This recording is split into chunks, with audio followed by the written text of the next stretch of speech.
Не знам как да ви подготвя за следващия материал. Противоречив? Не. Интересен? Определено. Странен? Преценете сами. Вижте добре това семейство. Той се казва Людмил Егов, на 37 години, родом от София. Тя се казва Мирена Велчева, на 40 години от Русе. От 4 години са заедно с Людмил и си имат дете, родено в навечерието на Великден. Формалният повод за гостуването им при тях е техния син. Казва се Самуил Теодор. Появява се на бял свят на 20 април тази година. И къде мислите? В болница? Не. В тяхната къща в подножието на курортното селище Арбанаси. В ръцете на доктор? Не. В ръцете на своя баща. Да, правилно. Баща изражда своето дете. Уникално и сензационно на пръв поглед, но ако проследите начина на живот на това семейство, няма да се очудите. Природосъобразен по думите на главата на фамилията. За голям контраст ще стане въпрос. Людмил е живял в Канада и е работил като компютърен дизайнер. Мирена е завършила физика и астрономия. Двамата се запознават в столицата инцидентно и идват в Горна Оряховица на вече закупената вила от Людмил. И започват своя автономен живот. С всички нужни удобства, дори имат и интернет, но максимално природосъобразно. Те посвещават живота си на детето, родено на деня на Свети Теодор и в навечерието на Тайната вечеря. Дете, родено от неговата майка в ръцете на своя баща. За много хора е странно начина ви на живот. Ти си от София, тя от Русе, в Горна Оряховица сте, имате дете вече от 2 месеца и половина, имате една прекрасна къща и едни прекрасни условия на живот, които много хора ги нямат. Накратко, как се стигна до това? Всъщност то започна като визия това нещо, доста по-отдавна. По това време работех в чужбина и така имах въобще планове за кариера и така нататък. И те постепенно се сбъднаха, тези неща. Общо взето живеех по начина, по който мнозина българи мечтаят да живеят, с мощната кола, с хубавата къща и така нататък. Общо взето, нали, стандартният идеал за всеки. Обаче в последствие просто започнах да виждам как нещата не са точно така, че американската мечта всъщност не е, че тя е задънена улица. Няма бъдеще. Значи човек, живейки така, се обрича, нали, защото хубавата къща струва кредити, които се изплащат до живот и така нататък. Нали, човек е нервен, защото живее в стрес, защото банката някъде там може да му вземе дома, ако престане да работи и така нататък. И най-вече разбрах, че всъщност най-ценното, което ми липсваше, беше свободното време. Време, което мога да отдам на детето си, на семейството, нали, защото там се работи здраво в чужбина. Нали. Твоята канадска мечта се оказа балон, може би? Може да се каже, значи за мнозина тя не е балон, за мнозина тя е крайната цел, а за мен беше само един преход тази канадска мечта, защото тя беше нужна, за да видя всъщност, даже бих перефразирал тук леко, отиди в чужбина, за да обикнеш България. Нали, той казваше нещо подобно. И всъщност именно, значи това беше нещо като един преход оттам. Добре, какъв е този, не е ли малко рязко така изведнъж се случи от компютърен дизайнер, изведнъж в Горна Оряховица, близо до Арбанаси, в природосъобразен начин живот? Всъщност то не стана изведнъж. Аз когато се върнах, отново си намерих работа тук. Пак хубава работа, нали, така нататък, но видях, че пак отивам в същата улица, задънената улица. Тоест не е държавата, мястото, а всъщност начин на живот, който ни задържа да живеем правилно. Т.е. да имаме своето свободно време и да можем да се отдадем на семейството, на децата и най-вече на здравето си. Защото реално начинът, по който сега човек работи и живее, в много случаи, даже в повечето от случаите, всъщност той работи против себе си. Нали, ето шофьора, секретарката цял ден седи обездвижен и така нататък. Нали?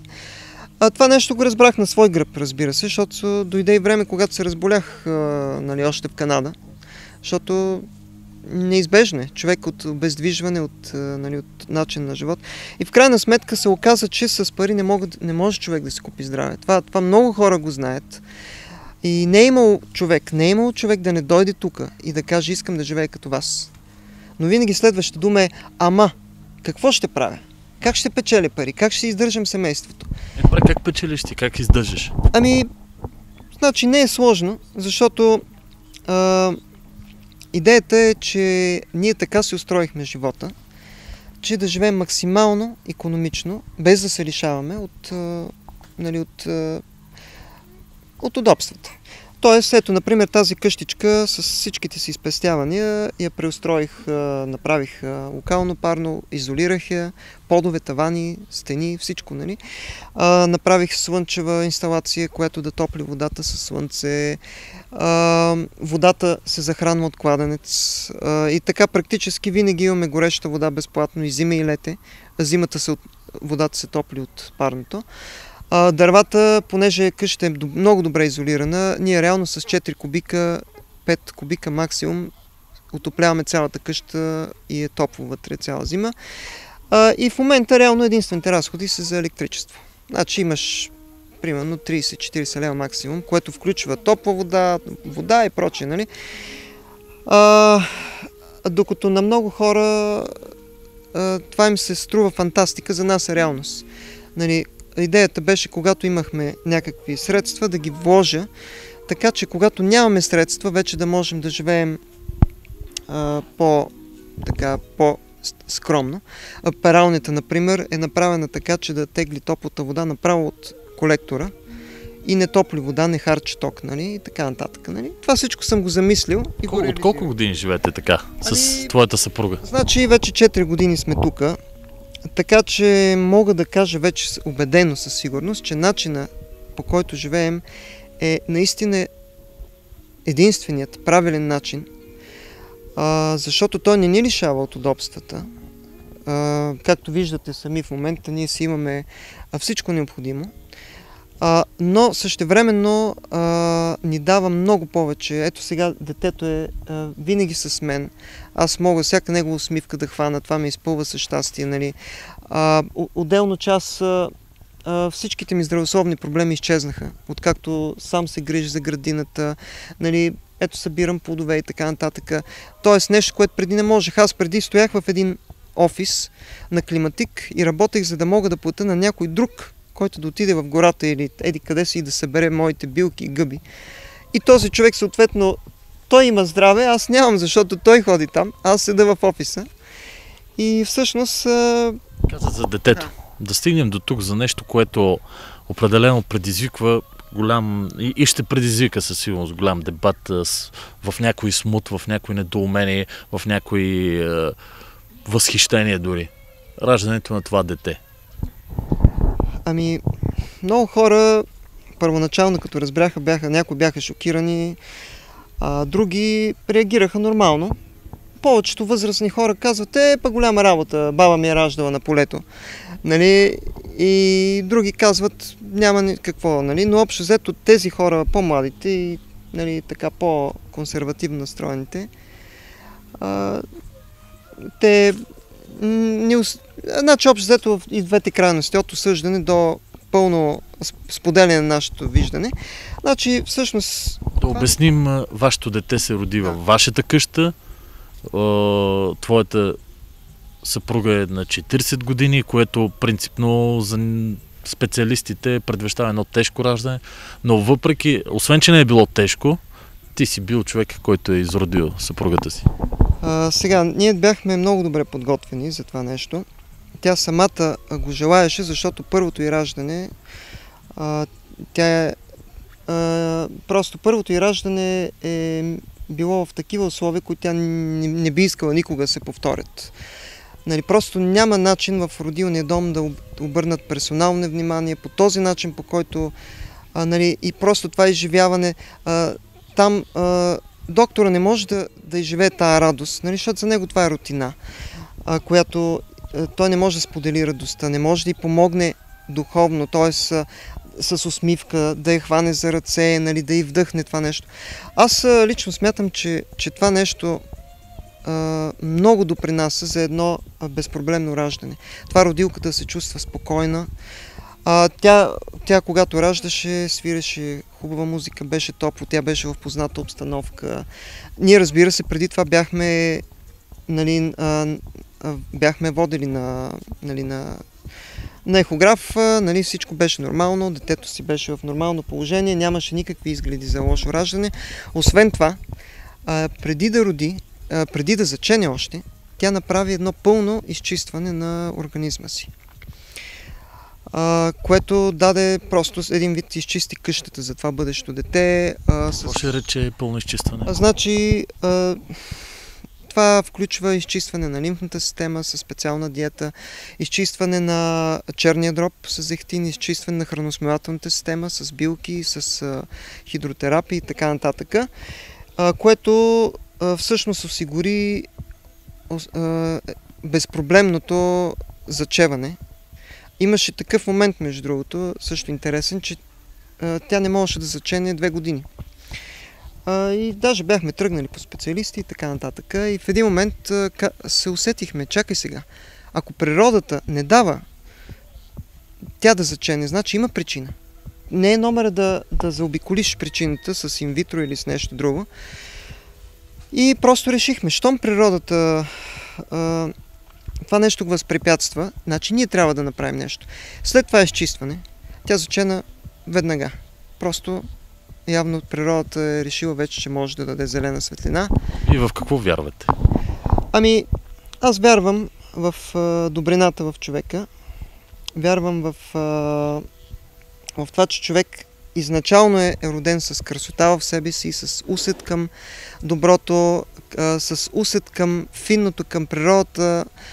Вярвам в това, че природата всъщност е нашата книга, отворена книга, от която човек е избягал, но въпреки това тя си остава и тя го чака. И ако трябва да кажа, аз съм си християнин, вярвам в християнските принципи, нали, на любовта, на всеотдайността, на смирението и така нататък. И се стремим да ги прилагаме на практика, ще се стремим да научим и нашето дете да приложи тези принципи в живота си, най-вече на практика, защото, както казах, растенията, природата, това са нашата азбука. И детето не може по книжки, по компютри да се научи на тази азбука. То трябва да види как израства едно растение, да го усети, пред очите му как се разцъфва, защото това всичко нещо влияе на детската душа и засява в него всъщност добродетелите на бъдещия човек. Нали осъзнаваш, ти си бил и на другата крайност, че звучи хиперболизирано, алегорично и какво ли още не в крайност това, което казваш сега, но надявам се, стигайки до повече хора, да звучи реалистично. Твоят реализъм докъде стига? Спираш ли до фанатизма и има ли фанатизъм в реализма? И после ще те попитам за името на детето. Как избрахте? Ами, значи фанатизъм според мен е нещо, на което човек много държи и не може да се раздели с него. Нали, докато при нас има една непрекъсната еволюция. Значи ние непрекъснато откриваме нови неща и захвърляме стари неща, стари догми, стари разбирания и така нататък. Трябваше да се разделя с много от своите разбирания, въобще за живота и така нататък, за да мога да приема този като единствен начин. Защото в Канада научих потресаващи неща, научих всъщност колко висока цена са платили там. Нали, за това благоденствие, в което живеят. Изключително висока цена. Всичко е на гърба на природата. Значи, те преди 60-70 години са стъпили на девствена земя. В момента тази земя е разсипана. С торове, с химикали, с какво ли не. Значи, само за 100 години те са успели да разсипят тотално земята. И просто няма шанс да се живее по този начин. Твоята съпруга как приема? По същия начин ли това, което казваш? Или... Значи, тя напълно споделя тези виждания. Ние затова и се събрахме, може би. Защото тя също е живяла така за известно време в Русия. И там има възможност да се докосне до там имат различни селища, екологични селища. Има възможност да се докосне до начина, по който се отглеждат там децата и така нататък. И просто е възхитено от това нещо. Даже до едно време тя искаше да отидем в Русия. Нали, там са много по-напред с материала, между другото. руснаците в това отношение. Там раждането вкъщи се приема като нещо съвсем нормално. В Европа също това нещо се приема за нормално. При нас все още цари някакъв консерватизъм, страх изглежда, не знам защо. Даже в Холандия ми казаха, че когато жена иска да роди в болница, те питат защо, в какво ви е проблема. Нали, какъв проблем имате, че искате в болница да раждате. Нали, тоест това е съвсем нормално. Колкото е сензация там, тук, толкова е нормално там. Вие носите отговорност за това дете и вие сте хората, които отговарят. Притесняваше ли те нещо по време на раждането? По принцип израждах, нали, с пълното съзнание, че аз нося отговорност, нали, за това нещо. Макар че инцидентно много пъти се раждат деца, нали, и случва се по пътя и така нататък. Как избрахте името? Името по-рано го бяхме избрали, когато четохме трилогията на Талев за Самуил. А пък Теодор всъщност дойде в деня, в който се роди, че това беше деня на Свети Теодор, доколкото си спомням. И така избрахме това нестандартно име, неговото. И така. Искаш ли да кажеш нещо? Ти много неща каза, но на къде вървиш? И на какво ще научиш това дете след първите му 7? Значи, след като това дете отрасне с любов към природата и с любов към труда най-вече, защото тук може би изглежда отстрани, че много хора казват, ама голяма работа и ние така сме живели на село. Но тук е нещо по-различно, защото ние имаме за цел изцяло това дете да го научим на нови принципи, на уважение и така нататък. След тези 7 години, общо взето, детето, когато започне да взима собствени решения, то ще може да си избере собствения път в живота. За нас е важно това дете да получи правилна основа, в него да се заложат всички добродетели, които така липсват в днешно време, защото днешният свят е изпълнен с много насилие, от което не можем да опазим децата. Просто в който и игрален клуб да влезете, ще видите какви кървища, какви секири и така нататък, нали? Плакатите по улиците, от които просто лъха откровенна порнография. Нали? И ние не можем да ги опазим, затова ние избрахме този вариант, че детето да е в една среда, хармонична среда, защото първите 7 години са най-важни. Не е случайно това нещо, което казват хората, че тези години дават основата, до животната основа на това дете. Оттам нататък всички принципи в живота му ще се предопределят от тези първите 7 години. Оттам нататък веднъж повярвало това дете в доброто, в истината, ако е научено да вижда доброто в хората, от него лош човек няма да стане. Много хора се обявиха против и ни заклеймиха за това решение да родим детето си вкъщи, добави Людмил. А аз бих казал само, че никой не е заклеймил хората, които правят аборти. Не дай Боже детето на странното семейство да се бе родило с проблем. А когато всичко е наред сега, просто сочим с пръст тези хора като... Хайде да не използваме епитети. Право на избор и демокрация. Та нали, това са думите, които се тръбят всеки ден. Събитията и новините, които ви вълнуват в актуален репортаж.